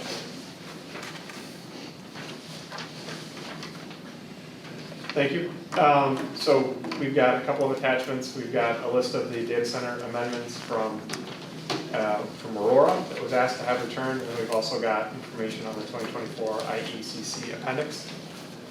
Danny's went out and went through the Aurora thing and is the expert on the amendments. I'll let her kind of walk through those. Some of them are things that we can implement. Some of them are items that we can't. If you'll note, some of them, it'll say in there that they, let's do this version. Did you send the old version? I'm sorry, what was that? Is this the old version of the packet that doesn't have them flagged for? I think we flagged them in the PowerPoint, Oh, not okay. in that list. Can you bring the PowerPoint up, Tracy? Did you not get that one? I did not get that one. Can you read that real quick? I apologize. Sorry, Tracy, I meant to confirm with you at our staff meeting that you had it today, and I completely slipped my mind.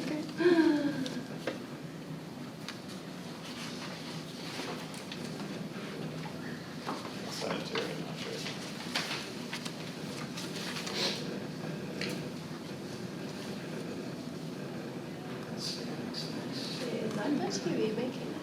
No, it's the mic. You don't plug it in. The floor?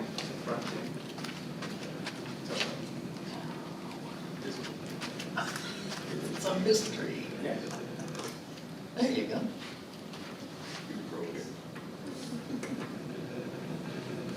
Just leave it unplugged to be louder.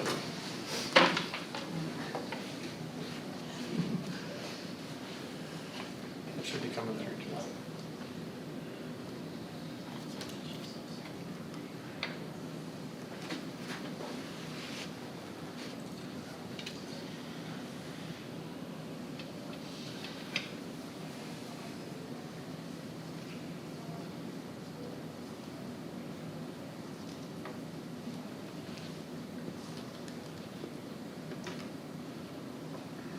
Those emails are up there. It's Senator Susan. All right, it's updated.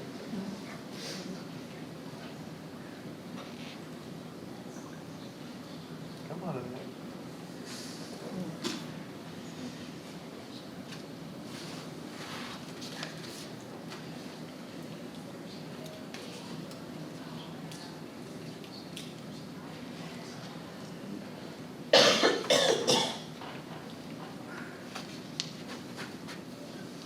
There we go.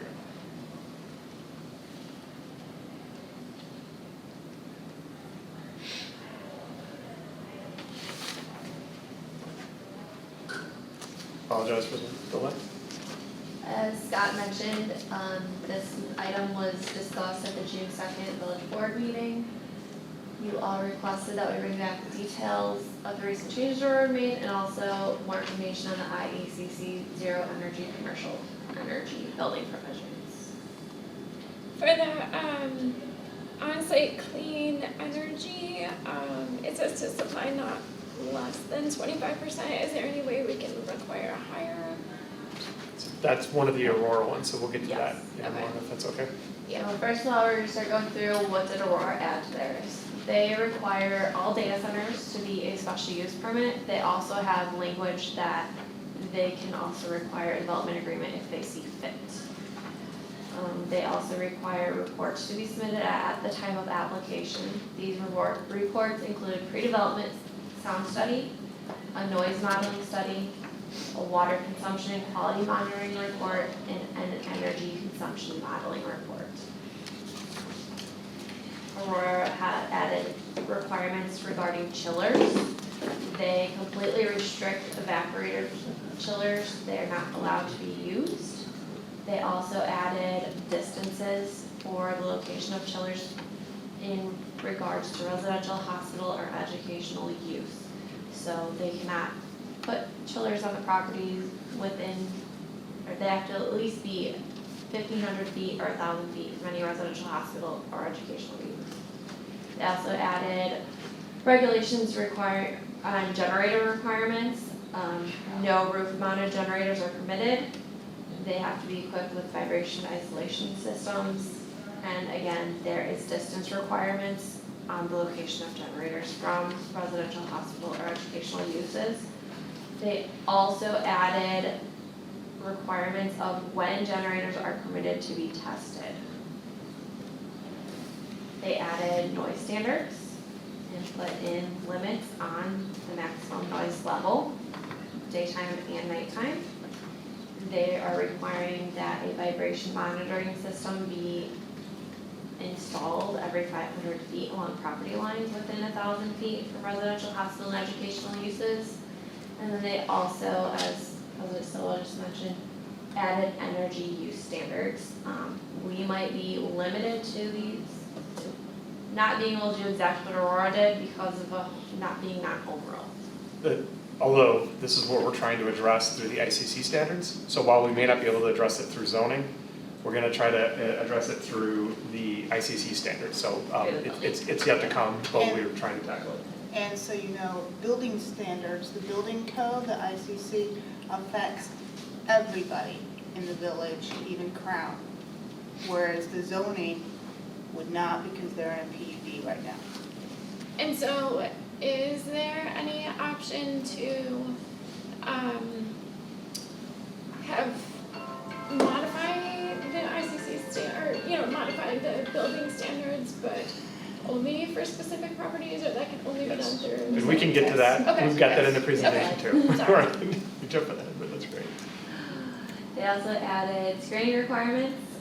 All roof-mounted mechanical equipment must be fully enclosed on all sides,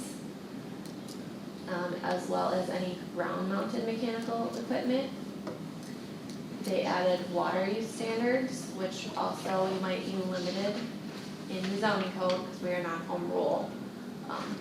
But they have water use standards. We do have some water use standards currently. We limit to 6 PE per acre, or maybe 9 PE per acre. They also added on-site renewable energy requirements. They require that they have on-site renewable energy. This is what we would be looking to address through the IECC zero energy requirement. They also added fines up to $100,000 per day. Another thing that we are limited to our maximum fine amount because we are not home rule. But we can probably address this through the development agreement and add that.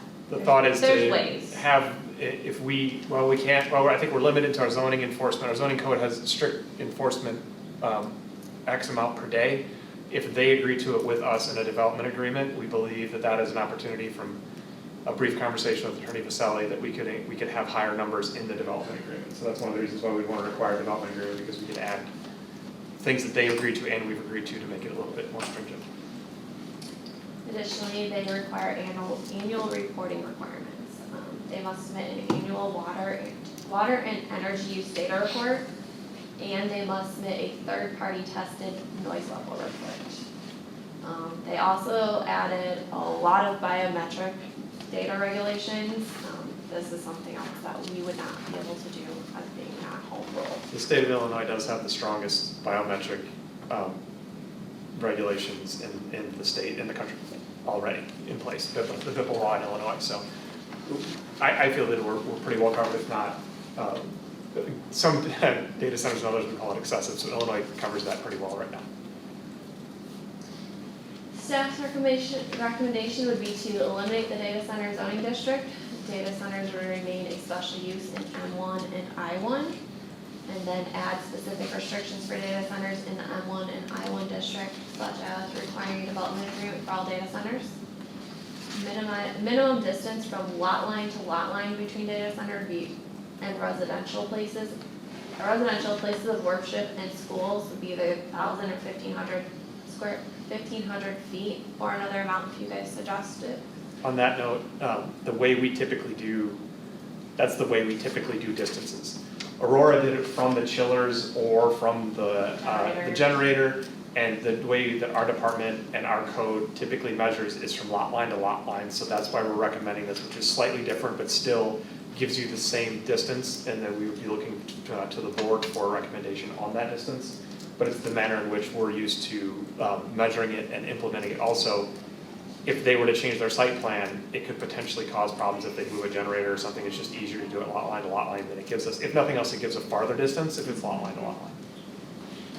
Cap clean water use per acre currently, which is 6 PE per acre. Prohibit roof-mounted chillers and generators. And limit generator testing to Monday through Friday between the hours of 9 a.m. to 5 p.m. and not on holidays. So could you back up really quick? This is a great opportunity if we can get feedback from the board so we can work on what to bring back if we were to initiate a text amendment. The reason behind limiting the data center zoning district is if it's a special use and it's the only thing in the district, it's just not really proper zoning. If special uses are a special instance, so it should really be part of the M1 if it's a special use, which is our heaviest district. If you wish to keep it as permitted, then I would recommend keeping the data center zoning district if you wish to keep it as permitted. But just judging from the consensuses in the previous discussion, the feeling Danny and I had was that a special use was warranted in this case, that it was a use that changes often, and that the board would want to have public hearings and would want to have input on it, and that's the current climate, so that's why we're recommending it this way. I have a question. When something comes before us for special use, as any of these, as a data center would come, would we be able to require them to be a LEED certified building? You could put in, that's one of the things you could add to a development agreement. You could require a development agreement, correct me if I'm wrong, please, Attorney Miller, but in a development agreement, that's where, if both parties are agreeing to it, there's a lot of things where we have an opportunity to add that, where we might not necessarily be able to put it in our zoning code, we could put it in a development agreement. Correct. I would highly recommend that because the LEED takes care of a lot of concerns with water usage.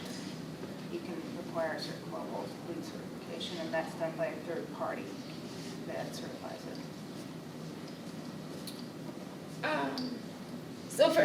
So are you asking only for recommendations about the items shown on this screen? Just for right now, this is like step one. Okay. If we were to initiate it, this is the permitting and the ICC part is next.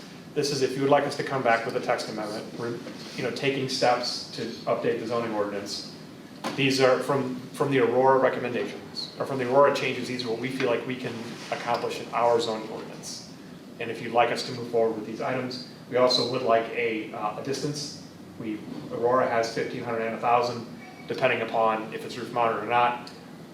We just would like direction on what distance you would like us to add. We definitely think a distance is warranted for residential. Well, definitely 1,500 over 1,000. Yeah, 1,500. Yeah. I like the recommendations. And I agree, special use makes sense.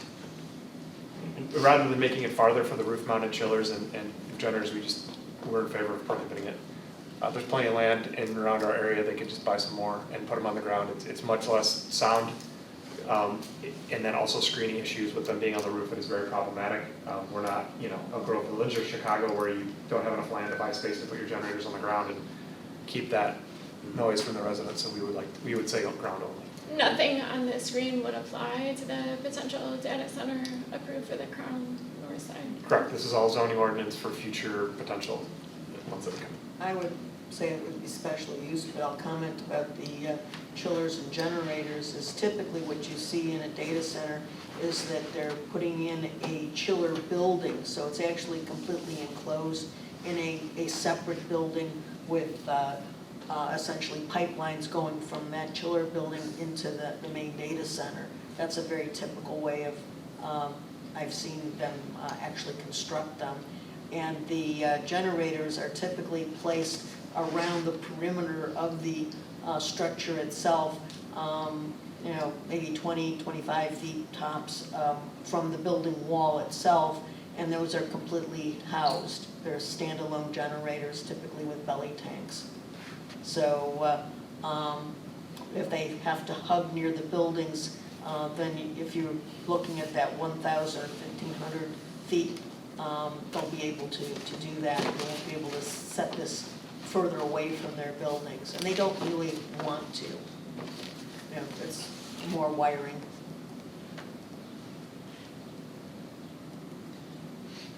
That's probably enough. So didn't Aurora say that they weren't able to use any potted water, which would eliminate drinking water? I believe there was something in there for water. Yeah, so it restricts rather than per acre, it says no potable water. I don't know, I just read it. So we'll initiate a text amendment with these changes, if there's any other comments or additions. So, is there an option instead of 60 per acre? Are there any other options that Aurora had used? I didn't find that in the regulations. I remember reading something about it, but I don't know that it was actually adopted in what they did. If anything, it would be a Like- percentage of, like, you'd have to collect it on site and use some of it, but I don't believe you Yeah. could have, they'd have to have some clean water there no matter what, because if they have offices and people in the building, you have to have clean water. But as far as restricting, it'd be better just to restrict the PE parade. Some of the sites have used tank storage where they have their own tanks on site to circulate the water and reuse what they have for cooling. So kind of like a closed system with a, like reserve tanks, which is probably a good way of looking at it so that they don't start tapping into the water supply unnecessarily and, wasting the water. I don't know if you've seen that hospital business sometimes. I think that's it. Could you send out the PowerPoint to the board? This PowerPoint?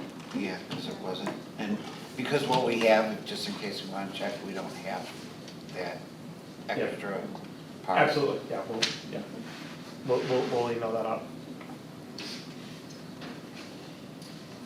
On to the International Energy Conservation Code. This was also previously discussed. This would apply to all properties, even properties that are currently under an existing PUD or PDD with their zoning already in place. We would propose adopting Appendix CC of the IECC 2024 International Energy Code. The IECC is state mandated and the village has to adopt the latest version that the state adopts. But there are appendices that you can additionally adopt that you don't have to adopt. In order to enforce them, you have to specifically state that you also adopt the appendices, such as CC. This requires commercial buildings to have a source of renewable energy either installed on-site or procured off-site to offset the electrical load of the building. If the village board wishes to adopt this, we did consult with the village attorney, and the board has the option to also add additional conditions to this, such as only applying this to certain zoning districts or certain square foot of buildings. So can we apply it only to data centers? Yes, I believe that was one thing that we could do. Now, this is not from Aurora. This is not from This is Aurora. from- It's similar to kind of their energy stuff they adopted, but it's not. So This is the they're- state code. They were able to do energy stuff because they're home rule. And And their this would zoning be code. our way of doing energy and how does, but they didn't adopt this exact code? I don't know if they've adopted this, I don't think they did. I think they did their own energy. They had to adopt the energy code. Yes. They did not necessarily adopt this appendix. I don't Right. know if they did or not. I found this appendix while I was reviewing the energy code in what I do. And I saw that this was one that seems like it's, would be good for something like a data center that puts strain on your energy grid. So we can adopt this. We can make changes to the energy code only if it's more stringent than the current energy code. Well, So could we require 50%? This is 100%. This is 100%. why, I mean, what's Oh, where the, did it say minimum? 25 was The Aurora. 20, yeah. Oh, got it, okay. what's the advantage to the village to do this? It would help alleviate some of the energy use that the data centers coming in. They would have to have a renewable source of energy to get their electricity. But everybody else could do whatever they want, so we're only pigeonholing ourselves with something this strict. But they're the ones that use a lot of energy. Right. Well, I know, but if the whole ComEd region doesn't adopt something like this, we're pigeonholing Sure, ourselves. but it helps us, it helps, we do our fair share, at least help us. Well, I don't see it that way, but, I mean, you know, if it's that important, then the state should adopt it for the whole state of Illinois. They put this out as an option for the different municipalities to adopt this. The International Building Code is looking at data centers as a category and trying to put regulations on it specifically right now. It takes a while for code to change. Right. But when you read the definition, you know, what the purpose of this appendix is, it seems to kind of play for data centers. No, you know, some areas might not adopt it. Maybe we'll be the ones who are the trailblazers of this and saying, hey, look at this. There's something we can adopt that can affect all the areas, including existing PDDs. Do we, you know, this is a relatively new energy code that municipalities have adopted. So I don't know if they're aware of this option. I don't know if they've explored this option or not. But I don't think it's necessarily a bad thing for us to be the first in doing this. Maybe other municipalities will be doing this. We have land that, if you want data centers to come, we do have the land. We don't have a moratorium on them, where some areas do. Where does it say 100% would be required? If So I'll go through kind of how it works and then I'll Okay. answer some of your questions. Key compliance requirements and business examples. So first one is optimized baseline energy efficiency. Before adding renewable energy, a business must design and construct a highly efficient base building complying with the core chapters of the energy code, which include envelope, lighting, and HVAC. An example of this would be a new corporate office must install continuous installation, high efficiency lighting with smart dimming sensors and occupancy controlled HVAC systems. The next step would be to maximize on-site renewable energy. Businesses must first evaluate on-site renewable generation. An example of this would be a retail facility installs a rooftop solar photovoltaic array or integrates building-mounted wind turbines to generate clean energy on-site, sized to cover a significant portion of their estimated yearly operational demand. So for instance, if we're, and one of the reasons to prohibit the roof-mounted chillers and generators is also to encourage them to do roof-mounted solar energy. We'd also encourage it to be built over their parking, which is much more common out west than it is here, but it is still something where the more they're producing green energy on their own and buying less off of the grid, the less it should have an effect on the residents' bills is, you know, one of the thoughts behind it. We're still seeing a move in the Midwest to put them over parking areas. I know one facility, which is a fairly large campus, Epic over in Madison, has their entire visitor lot covered. So it's not, you know, we're moving in that direction. With this code at permit time, it would allow Danny and her staff to push to say, why don't you have solar in this area? It's something like if there's a green space requirement, why are you not putting, you know, green energy in here in this, you know, in this area of your building? And they would need to answer to that if this wasn't implemented. The third one is procure approved off-site renewable energy. If on-site generation cannot fully offset the building's total energy, businesses must procure remaining energy from qualifying on-site sources. Qualifying procurement methods outlined in the code include community renewables. The business subscribes to an off-site solar or wind farm securing a portion of the clean energy capacity. Green retail tariffs. The business enrolls in a 100% renewable energy program offered by its local retail electricity provider. Or virtual power purchase agreement. The business signs a 15-year legally binding contract with a renewable energy developer to purchase the clean energy output at a fixed price. I believe that's what they're attempting to do with the Aurora Airport Solar, is to provide to users that wish to purchase green energy is one of the uses that field is going to have. I'm trying to understand the difference between the second and third one. They're both renewables. What's the difference, really? So one's offered by the local retail electricity provider, so I Okay, think it that would was be just some third offered by party. ComEd. Okay, The gotcha. difference. Number 4, track renewable certificates. To claim zero net energy status, businesses must secure the environmental attributes associated with the renewable energy. An example would be for off-site contracts, the business ensures the RECs are officially retired on their behalf. originated within a 12-month period of their building's energy use and sourced from generation assets constructed within the last 5 years. Number 5 is long-term documentation. Compliance requires demonstrating ongoing accountability. The business owner signs a long-term, minimum 15-year power purchase agreement, which is submitted to the local building official during the permitting process to ensure the zero energy targets will survive any transfer of property ownership.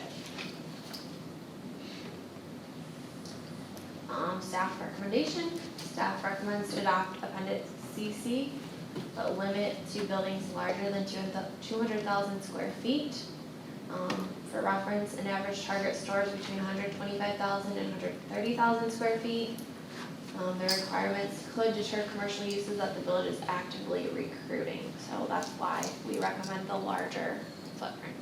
Can we just target just Just data centers. data centers? Yes, I believe we can target just data centers. And can we state square footage and an and/or type of occupancies? Because there's a big difference between a retail store and a manufacturing facility or a warehouse. Yeah. 200,000 square feet and/or data center? Would you want warehouses and larger manufacturing facilities to also have to comply with this? That's, a question for the board, that's why we're bringing Well, it. exactly. So you could have a smaller manufacturing that's under 200,000 square foot. You could have a data center that's footprint is under that 200,000 square foot. A little caveat there is that how are we measuring square footage? Is it base footprint or is it total square footage for all floors? How do you? We typically, when we calculate it building code-wise, is all floor, total square All footage. floors. Yeah, so that makes a big difference on how you phrase it. But, even if it's a smaller manufacturing facility, depending upon what they've got in there, they could be a really big energy user. They can have some significant equipment. I personally think we should just do this toward data centers only. If there's something else in question, we I can think we always should- add it. I think we should take the square footage out completely, in my opinion.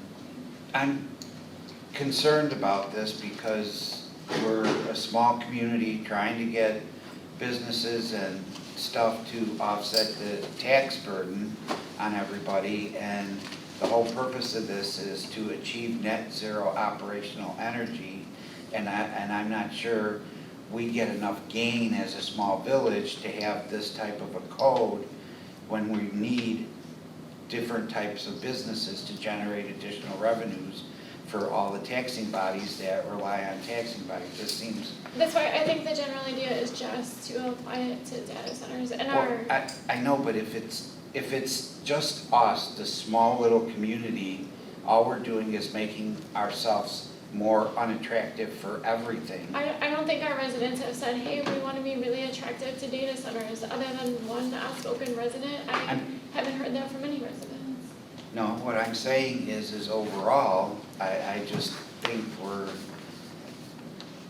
putting up more concerns and not getting anything that offsets the tax burden off our residents. I mean, I don't see this saving all of us on our electric bill if it's not ComEd wide.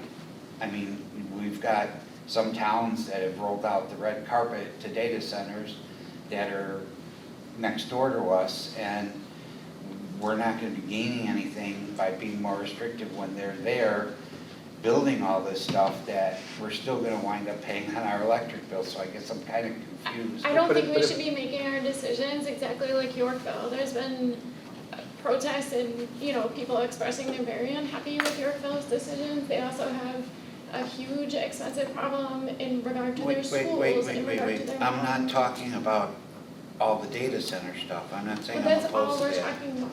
Just talking Right about now, data we're centers. just- Am I missing something? Yeah, we're saying only take, talking about data center. just Okay, data center, data take the center. square footage out completely.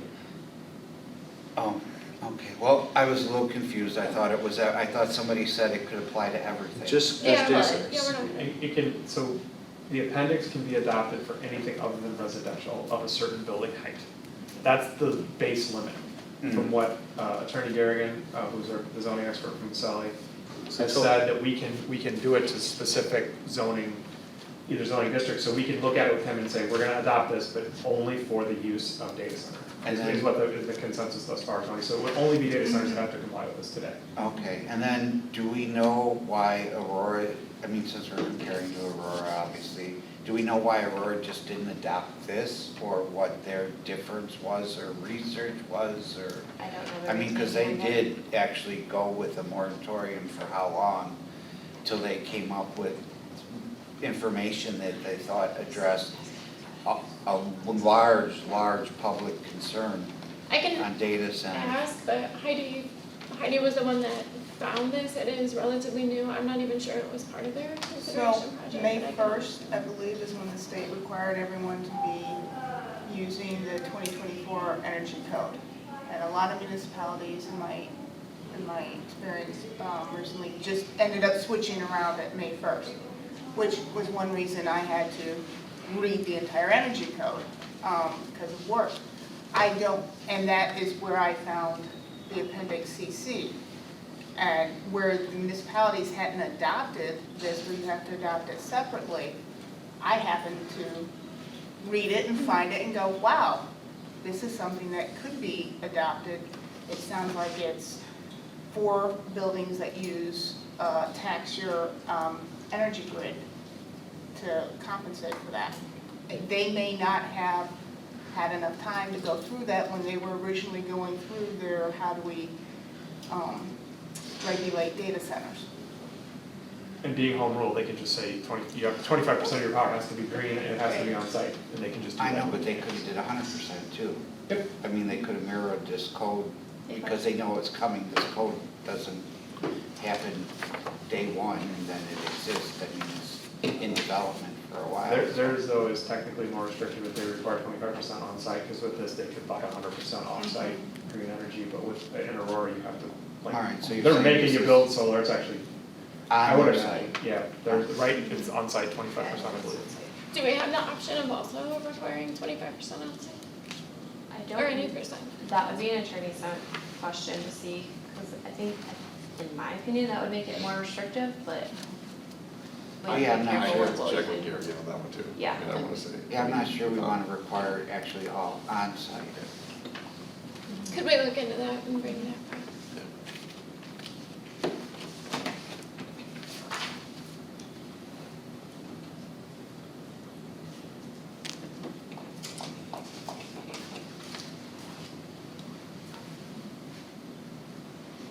Are there more slides?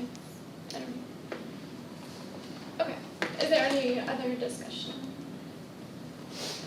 So we'll start working on a text amendment for the zoning portion, which will go to the plan commission first.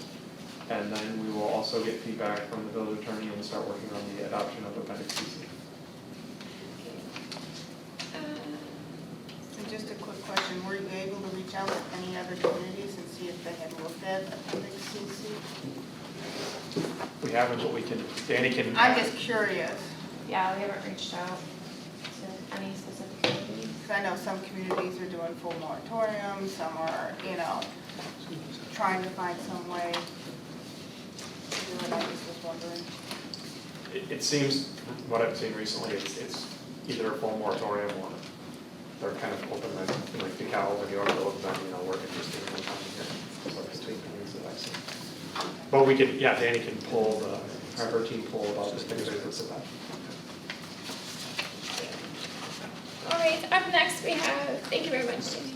Up next we have staff reports, Scott Keppel Administration, My report's in your packet and happy to answer questions. Karen John Simon.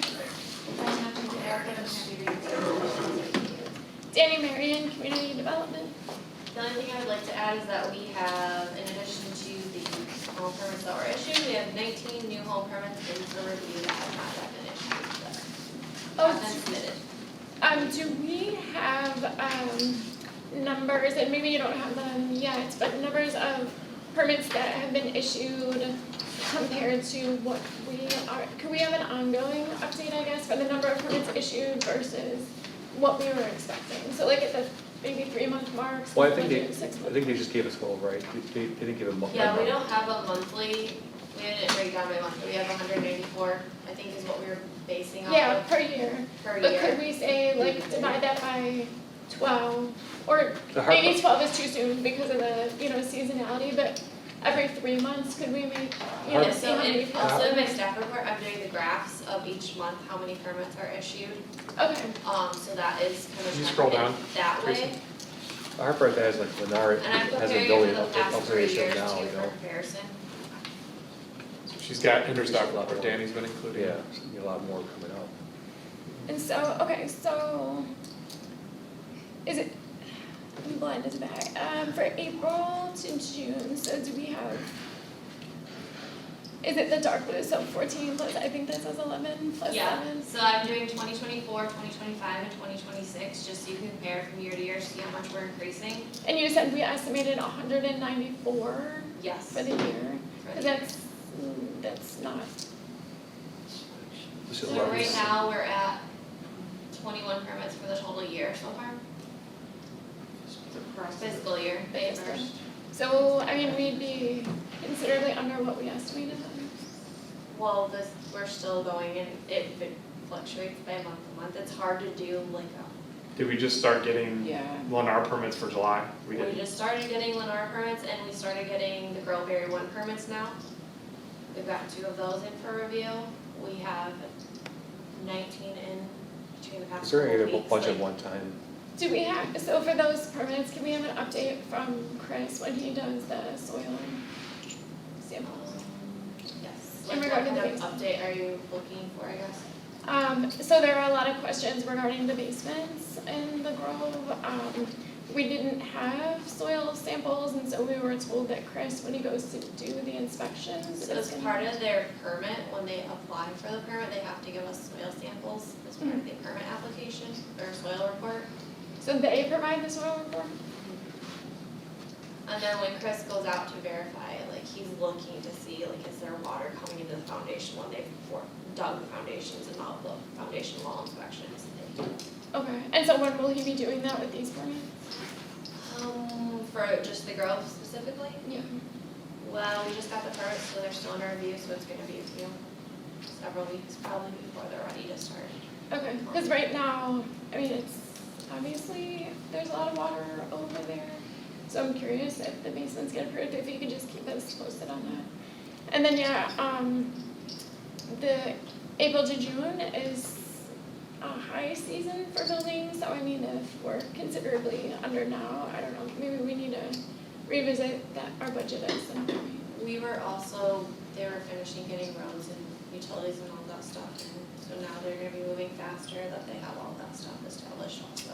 Does this include Settlers Ridge too, though? Yes. Okay. All right. Maybe the year starts in May, you said? Yes, I started doing the graphs in April, is why there's April graphs, or Okay, so, April. but it's April, May, it's not a calendar year. Okay. So, what's that? I don't know. I really don't know. You guys want to know? There's a 1992 ordinance in our packets. Does anyone know what that is for?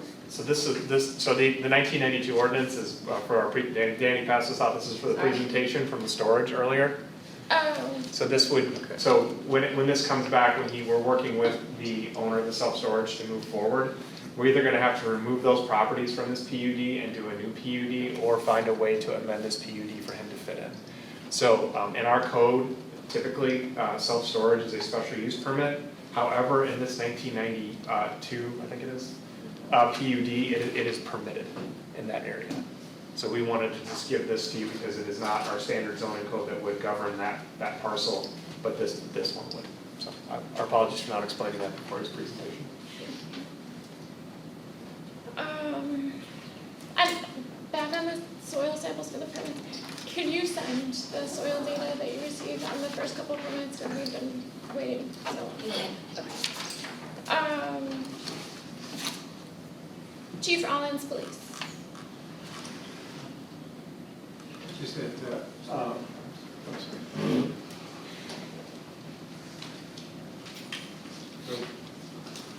real brief, just as a reminder, a week from Friday is Food Truck Friday, and we move into the Grove. Obviously, this past weekend, we were involved, mostly it was a Public Works event with the storm, so kudos goes out to Public Works for keeping the roads clear. Officers were out there also sweeping away debris that was in front of the culverts, the sewer drains to keep the water flowing. So just highly unusual, but the team effort on everyone's part. So be happy to answer anyone's question. Thank you for doing that, especially on a holiday. Brad, I was gonna say, while he was mentioning that, I saw Aurora Airport, they posted 8-point-something inches, and the Pumpkin Farm, they measured their own rain gauge, and they put out their 10.75 inches. So, I mean, it's a lot of water. That over the 3 days?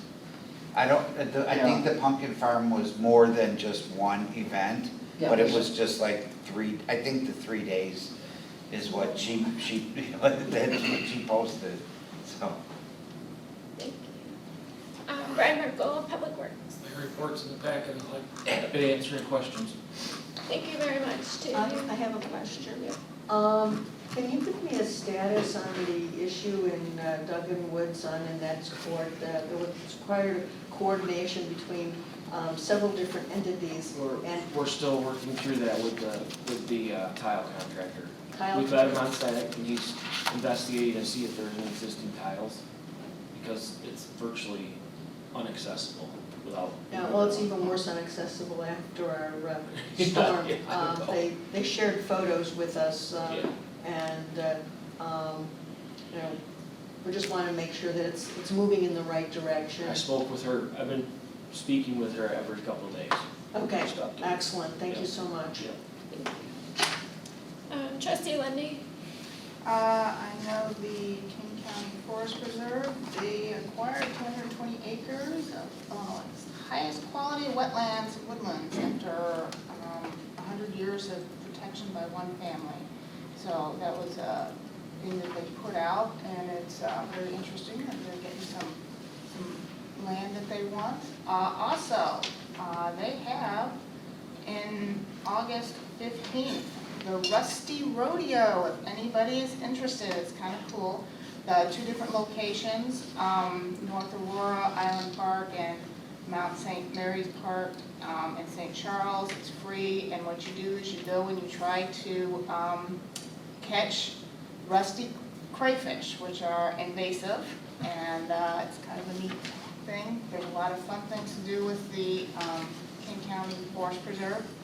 The library, summer reading program is still going on. It goes on until July 31st. They also have a plant cutting library if anybody wants to investigate that. And I know I got my little flyer earlier that has all the neat things that are going on in the library that I have up in my fridge normally. I encourage everyone to investigate our fabulous library. I did want to ask, I'm not sure who's best to ask on this, an update on the Hankins Bridge. We didn't add, so when we responded to Ida, I know Jimmy said that he checked on it today, but we didn't actually ask a question. We sent them a letter like, if you accept this, you accept all, you can't accept parts. So other than that, it's still in phase 2 engineering. I mean, do we have a confirmation it's in phase 2? Because I thought the last we had was, we accept all, and they're like, we're not accepting all. So does that mean they are? They didn't respond to that letter. I know Jimmy's gonna check to verify that they are accepting it all, but we can ask if it's still in phase 2 engineering, but they didn't tell us that it wasn't. They told us that it began. We're moving to phase 2. Yeah. Before, whether or not the agreements were in place yet. Okay, I just didn't know They if stated that. that before we even sent them the. Okay, that's what I was. What's MOU? Yeah. Before the MOU was signed, they started phase 2. Or actually, we didn't even sign that. Yeah, not the MOU. We still have an LOI was outstanding signed. The LOI was signed. memorandum of understanding. You need to do an MOU. We asked them to revise it. We haven't received the revision. All right, thank you. Trustee London. Nothing to report. Trustee Special. Nothing. Trustee Roscoe. I was volunteering to work on the 250th Yeah. anniversary bench. Worked on it last week, I'm working again tomorrow. Kind of excited. It's Are you kinda- really? Yeah, it's That's kind of fun. Yeah. So, Thank you for doing that for Sure. the community. That's gonna be really special. I have no president's report other than, the Corn Boil is looking for volunteers for food serving and, I think beer tent, if anyone wants to volunteer. There is an executive session this evening. Is there a motion and a second to enter executive session to discuss personnel 5 ILCS 122C1 and to adjourn the meeting afterward? As there is no further business to discuss. I'll make that motion. We have a first from trustee London. Is there a second? I'll make that second. And a second from trustee Lindy. Trustee London? Aye. Trustee Lindy? Aye. Trustee Special? Aye. Trustee Roscoe? hi.